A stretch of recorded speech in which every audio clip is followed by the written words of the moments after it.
ایک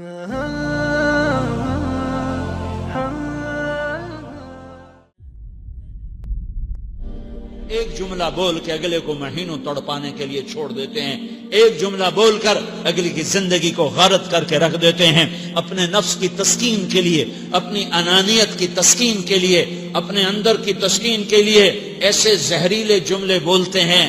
ہائے ہائے ہائے ہائے ہائے، انہیں نہیں پتا کہ سب سے زیادہ جہنم میں دھکا دینے والی چیز زنا نہیں ہے، شراب نہیں ہے، سود نہیں ہے، جوا نہیں ہے، ڈاکہ نہیں ہے، گانا نہیں ہے، عریانی نہیں ہے، فحاشی نہیں ہے، ماں باپ کی نافرمانی نہیں ہے، کیا ہے، نماز کا چھوڑنا نہیں ہے، روزے کا چھوڑنا نہیں ہے، زکوٰۃ کا چھوڑنا نہیں ہے، حج کا نہ کرنا نہیں ہے، کیا ہے، ارے کیا ہے؟ اور میرے نبی کا سنو، وَهَلْ يَكُبُّ النَّاسِ فِي نَارِ جَهَنَّمَ إِلَّا حَصَائِدُ أَلْسِنَتِهِمْ۔ میں نے کیا ہوا ہے؟ زبان کو پکڑا ہوا ہے۔ معاذ بن جبل کو ایسے سمجھایا جیسے معصوم بچے کو سمجھایا جاتا ہے۔ معاذ بن جبل وہ شخص ہے جس کے ہاتھ میں علماء کا جھنڈا ہوگا قیامت کے دن۔ آپ نے فرمایا میری امت کے علماء کا جھنڈا معاذ بن جبل کے ہاتھ میں ہوگا۔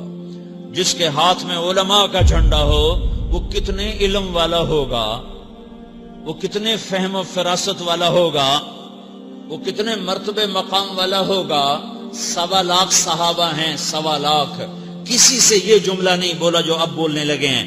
معاذ انی احبک، اے معاذ میں تم سے پیار کرتا ہوں، یہ جملہ صرف معاذ کے لیے بولا ہے۔ اور کتنے لشکر روانہ کیے اور ان کو الوداع کیا، کسی کو چھوڑنے کے لیے مسجد کے دروازے سے آگے نہیں گئے ہیں، لیکن معاذ بن جبل کو جب یمن روانہ کیا ہے تو معاذ بن جبل کو الوداع کرنے کے لیے 7 میل 7 پیدل چلے، 7 میل۔ دونوں کا ایک دوسرے سے جدا ہونے کو دل نہیں کر رہا۔ معاذ فراق نہیں چاہتا، نبی فراق نہیں چاہتا، لیکن اللہ کے امر پر اس فراق کو برداشت کیا جا رہا ہے۔ 7 میل پیدل چلے، 7 جرف تک پہنچانے گئے اور وہاں جا کر کہا معاذ، باپ نے بڑی حسرت سے کہا معاذ آج کے بعد جب تو مدینہ آئے گا تو میری قبر دیکھے گا، مجھے نہ دیکھے گا۔ تو معاذ روئے، پھوٹ کے ہل کے رونے لگے۔